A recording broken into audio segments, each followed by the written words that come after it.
បាទសួស្តីបងប្អូនទាំងគ្នានៅក្នុងវីដេអូនេះខ្ញុំសូម review តើតើនឹងការជីក class នៅក្នុងកម្មវិធី Fuso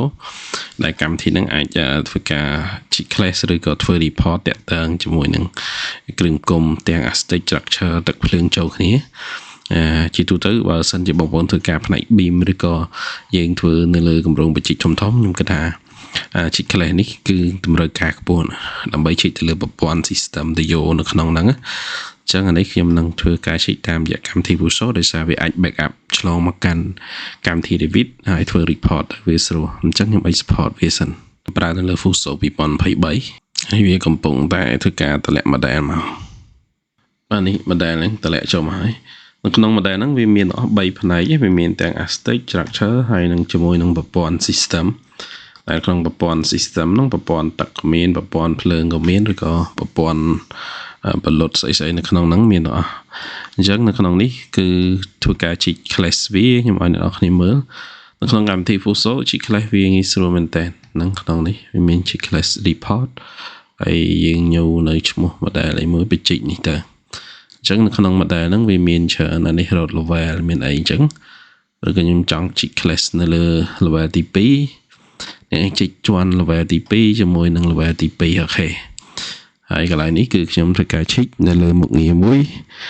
ដែលមុខងារហ្នឹងយើងហៅថាជាមុខងារ model ហាក់នេះ model ចុចលើ model ចុចលើ model យើងគ្លីកម្ដងទៀតមកអញ្ចឹងយើងអាចឈិច class ទាំងអស់ក៏បានដែរឈិចប្រព័ន្ធនៅក្នុងហ្នឹងក៏បានឬក៏នៅក្នុងហ្នឹងវាបាទនៅក្នុងហ្នឹងបើយើងចង់នេះយើងរើសហើយយើងរ៉ាន់ទៅដល់ពេលរ៉ាន់តេស្តវាអាចច្រើននៅក្នុងនេះយើងចុចទៅអញ្ចឹងទី1យើងអាចរើសជា transparent ពេល transparent យើងឃើញអញ្ចឹងកន្លែងនេះវាមាន wall ជាមួយនឹងនៅក្នុងនេះវា rename អញ្ចឹង wall ជាមួយនឹងស្អីគេនេះ element អូខេអញ្ចឹងអ្នកអាចធ្វើការឈិចមើលបានវាមានច្រើនករណីឬក៏នៅក្នុងហ្នឹងយើងអាចឈិចតែរវាង floor យើងអាចឈិចតែ floor ជាមួយនឹងប្រព័ន្ធអូខេយើងអាចដកឈិចទាំងអស់សិនក៏បានដែរហើយយើងទៅរើឈិចទៅលើណាដែលយើងគិតថា floor អាចឈិច floor ជាមួយនឹងប្រភេទ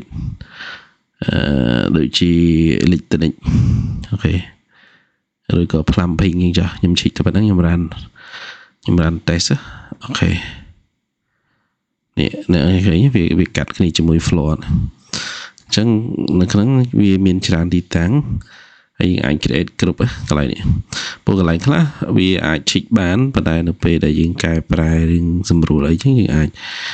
ពិនិត្យវាឡើងវិញបាននៅក្នុងការឋានរបស់យើងអញ្ចឹងក្នុងនេះខ្ញុំយកជា wireframe ខ្ញុំយកជា abstract នេះវាពណ៌ពិបាកមើលពេក transparent ឬក៏យើងយកជា wireframe មកយើងអាចមើលឃើញឡើងតោះនេះអ្នកនរគ្នា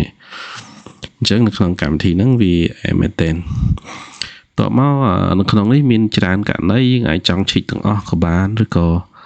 នៅក្នុងហ្នឹងយើងឈិចទាំងអស់យើងធ្វើ report អីវាអាចច្រើនអញ្ចឹងខ្ញុំឈិចតែប៉ុណ្្នេះនៅក្នុងករណីប៉ុណ្្នេះយើងធ្វើ report អីមានច្រើនករណីអូខេអញ្ចឹងនៅក្នុងនេះបើយើងនេះហើយយើងសម្រេចតែធ្វើ report យើង export ទៅ PDF អញ្ចឹងអាហ្នឹងខ្ញុំ generate យកជា PDF បាទអូខេខ្ញុំចុច OK មកខ្ញុំដាក់ថា class អញ្ចឹងសំទោសនេះ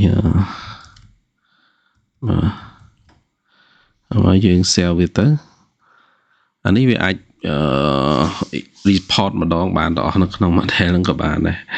សំខាន់តើអ្នកនរចង់ report ក្នុងកម្រិតបែបណាអានេះយើងអាចទៅអង្គុយមើល revise វាកម្មវិធីហ្នឹងខ្លាំងហើយឈិចលឿនមែនតើក្នុងការធ្វើ report អញ្ចឹងអរគុណអ្នកនរគ្នាជួបគ្នានៅវីដេអូក្រោយបើសិនជាក្រុមហ៊ុនដែលចង់ទិញកម្មវិធីអាចធ្វើការតាក់ទងមកខ្ញុំបាន